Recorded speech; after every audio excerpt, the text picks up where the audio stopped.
Madame la Présidente, nous devons aujourd'hui nous prononcer sur votre maintien au poste de présidente directrice générale de Météo France sur le fondement de l'article 13 de la Constitution.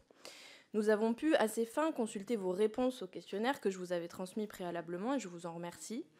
Nous vous auditionnons aujourd'hui dans un contexte particulièrement inquiétant, ça a été dit à l'instant par le Président. Lundi, 130 records de chaleur ont été battus en France. Hier, le 10 octobre, la température dépassait les 30 degrés dans une grande partie du pays. Selon les estimations de l'agence Santé publique France, on compte au moins 500 décès imputables à la canicule cet été, au moins 60 pendant l'épisode de chaleur exceptionnelle du mois de septembre, et c'est 30 à 50 000 depuis 10 ans. Le dérèglement climatique, loin d'être une notion abstraite, est aujourd'hui une réalité concrète, palpable et meurtrière. Ces effets se ressentent en France de façon plus aiguë chaque année, et nous savons aujourd'hui que l'Europe se réchauffe plus vite que le reste de la planète. L'inaction est donc terriblement coûteuse, et la perte de nos meilleurs instruments de connaissance l'est aussi. Météo France est un pilier de la recherche climatique française. Ses missions incluent par exemple la prévision des aléas climatiques, la recherche scientifique et la contribution aux travaux du GIEC, l'information et l'appui aux communes pour leur adaptation aux effets du changement climatique. Cette agence fait partie des organismes publics de recherche d'excellence qui font le rayonnement scientifique international de la France. J'ai donc 4 axes d'interrogation sur lesquels j'aimerais vous entendre. D'abord, du fait des conséquences du changement climatique sur nos vies, les orientations budgétaires décidées par le gouvernement pour l'établissement que vous présidez sont incompréhensibles. J'étais notamment surprise de voir que dans vos réponses au questionnaire, vous vous réjouissiez d'une hausse du plafond d'emploi de 25 postes dans le budget 2024. Pour rappel, 600 postes ont été supprimés en 10 ans et 60 l'ont été dans le budget 2022. Cette hausse de 25 équivalents temps plein me semble donc assez peu réjouissante et même plutôt inquiétante.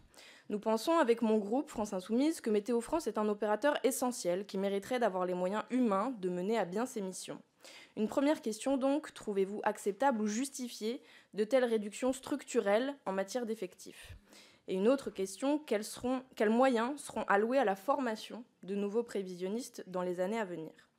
Ensuite, c'est mon deuxième point, Météo France assure également le service météorologique de la navigation aérienne et reçoit à ce titre une redevance de 85 millions d'euros de la Direction générale de l'aviation civile. Le montant de cette redevance est stable en euros courants depuis 2012, ce qui signifie qu'elle se dévalue chaque année au niveau de l'inflation. Pourtant, le secteur aérien contribue très largement aux émissions de gaz à effet de serre et aux dégradations environnementales. Nouvelle question donc, ne pensez-vous pas que l'aviation devrait être davantage mise à contribution pour permettre l'augmentation de vos moyens ?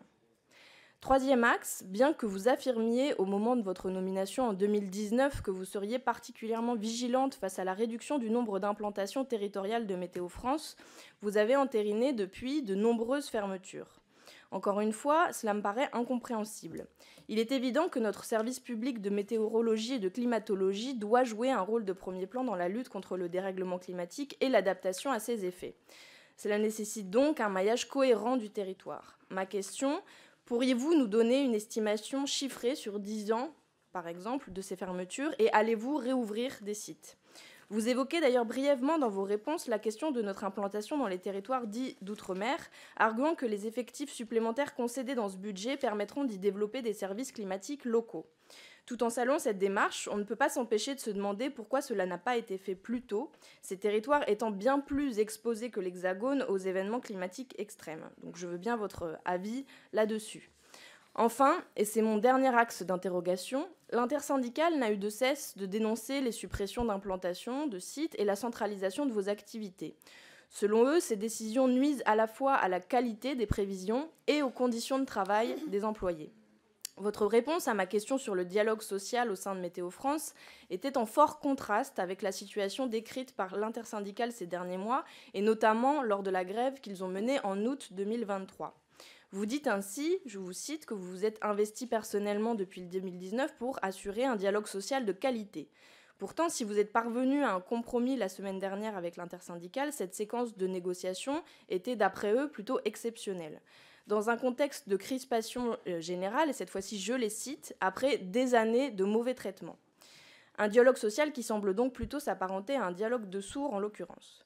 Une dernière question donc sur cet axe. En considérant ces éléments, pensez-vous réellement avoir pu assurer un dialogue social de qualité ?